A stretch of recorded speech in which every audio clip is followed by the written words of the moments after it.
What's up, everybody? I'm Jay Williams, and I'm excited to share my conversation with former NBA player Quentin Richardson. We talk about Q's influences growing up and discuss the importance of community resources like the YMCA. Right now, the YMCA of Greater New York is struggling.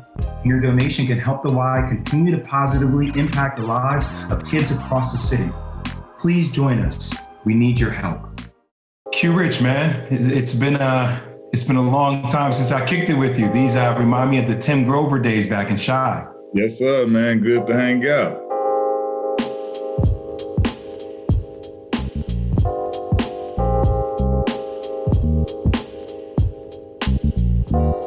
What was it like being born and raised on the South Side and growing up there in Chi? Until you get a little older, 8, 9, 10, 11, you don't really realize that you're in a situation you're in as kids until you have whatever moment that is. Like I saw my first drive-by shooting at like 9 years old. And from that moment on, now you know that was 10 feet from you. That could be you, your cousin, your brother, your sister, whoever. And then it happens again. And so now, as it continues to happen, you start to learn in your mind, okay, I'm gonna stay away from this, or I'm gonna figure out how to navigate this so that that's not me. By the time you're 11, you're already thinking like an adult. Like 11 years old, I didn't even know if I had hair underneath my arm, I didn't know what was going on. You thinking like an adult.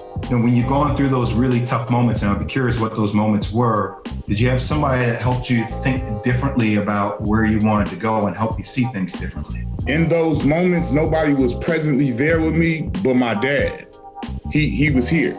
My dad was never not here. He taught me so many lessons that in so many different situations that his voice stands out and make me go the other way right away, instantly. To have your dad be rock steady there for you to hold time, Q, that doesn't always happen. That's why I think who you surround yourself with to help you think through things is so important, man. And for me, I go into the Y and meeting Miss Gartland and spending time with her and then building that community, I'm like, now I see what I can become. But unless somebody talks to you about that, or unless somebody shows you what you can become, you have no idea. Exactly. Zero clue, you know what I mean? So that community is important, man. There are a lot of kids out there that don't got places to go. And it's crazy watching how many people are losing their opportunity to see what they can achieve because there's a place like the Y that is struggling to show them that because of resources right now. No, I feel like it's our job, guys like you and me and people with a platform and a voice to come out and do things and put things in place and to help fundraise for these type of situations, because it's just a time for everybody, to kind of take a call to action and try and do things to raise funds for the less fortunate, because they need it now more than ever. If there's a kid out there right now that is struggling, doesn't have the resources, it doesn't really know which direction he wants to go, what would you say to him? How would you guide him? I would say just persevere and be strong, but then try and find somebody really trustworthy to lean on and try and get help from. You never do anything by yourself.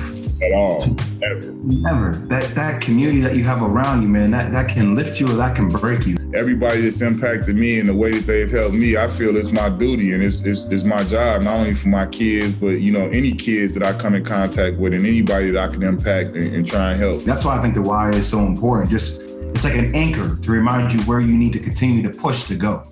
Q, I appreciate you taking the time, and it's interesting, all the things that we covered in this conversation, things like childcare and education and housing for the most vulnerable, and all these are things that the Y has provided and will continue to provide. And I hope that after people watch this, they can feel the compassion to give to an organization that has changed so many people. And we talk about mentorship. I know I'm never where I am today as a 39-year-old Black man without the people that have been involved in my life. I know there's no way you're at where you are today without the people you've had surround you in your life. And I hope that we can push people to support the infrastructure and the foundation of a place like the Y to support that to our youth moving forward. Absolutely, I'm 100% in line with that, man. Dig and pull out those checkbooks, everybody, while you're watching this. Let's get it. Let's go. Thanks, Q. Yes, sir.